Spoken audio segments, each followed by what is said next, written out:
আসসালামু আলাইকুম। হ্যালো বন্ধুরা, কেমন আছেন? আশা করি সবাই ভালো আছেন। আর রান্নাঘর দোয়া আশীর্বাদে আমিও ভালো আছি।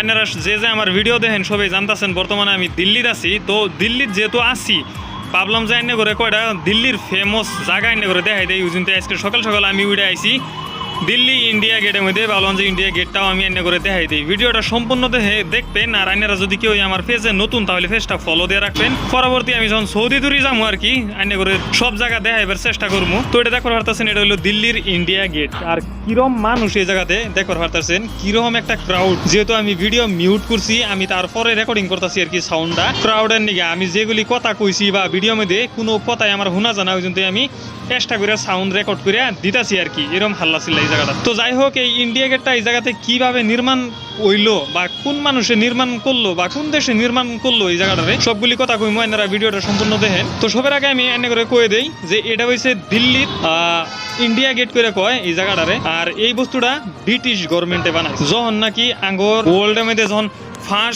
ফার্স্ট ওয়ার্ল্ড ওয়ার হয়েছে তখন এই জায়গাটা নির্মাণ করছে। যেহেতু আঙ্গর ইন্ডিয়ার ফোর্স শহীদ হয়েছিল আর কি, ওই জন্য এই জায়গাটারে নির্মাণ করছে ব্রিটিশ সরকারে। আর এই জায়গাতে এই ইন্ডিয়া গেটের কম্পাউন্ডের ভিতরে আর কি একটা মেলা বইছে, ছোট মোটো একটা মেলা বইছে। দেখো ভাবতেছেন এটা হইলো একটা মেলা। বিভিন্ন ধরনের বস্তু বেচা কিনা করতেছে এই জায়গাতে। আর কোনো বস্তুই আমি কিনলাম না, যেহেতু আমি থেকে বাড়ির যাবো না, আমি যাবো সৌদি। এই জন্য মেলা থেকে বাইরে ফেললাম।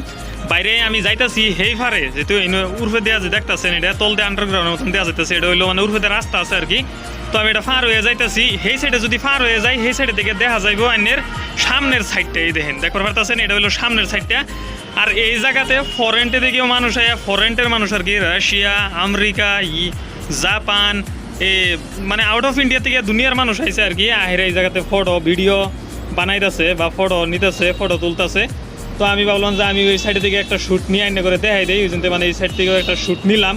এটা হইলো মেন ফ্রন্ট সাইড আর কি।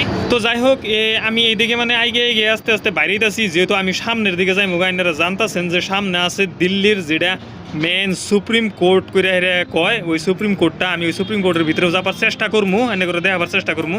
এই যে জুম করছি দেখেন, অল্প অল্প দেখা যায়। ওই সাইডে দেখা যাইতেছে সুপ্রিম কোর্টের, এই যে সুপ্রিম কোর্ট দেখা যাইতেছে। আর এই জায়গাতে গেট মানে আর্মি পুরা গেট বদ্ধ করে রাখছে। যেহেতু আগে মানে মানুষ টানুষ যাবার দিত, আর বর্তমানে বলে মানুষ যাবার দেয় না। আর এই জায়গাতে মানুষ ঢুকলে সবের আগে পাসপোর্ট বা যে কোনো ধরনের আইডি সাইডি চেক করাইয়া তারপরেই জান্নাকছে আর কি, গেছে আর কি ভিতরে মানুষ। আরও হন মানুষ যাবার দিতেছে না। আমি খুব রিকোয়েস্ট করছি যে ঢুকবার দেয় আমারে, কিন্তু এরা কোনো মতে মানে ঢুকবার দিল না। বহুত মানুষ ঘুরে পাইছে। তো যাই হোক, এটাই আসছিল দিল্লির সুপ্রিম কোর্ট আর ইন্ডিয়া গেট। সবে ভালো থাকবেন, সুস্থ থাকবেন। এনারা যদি আমার পেজে নতুন তাহলে ফলো দিয়ে রাখবেন।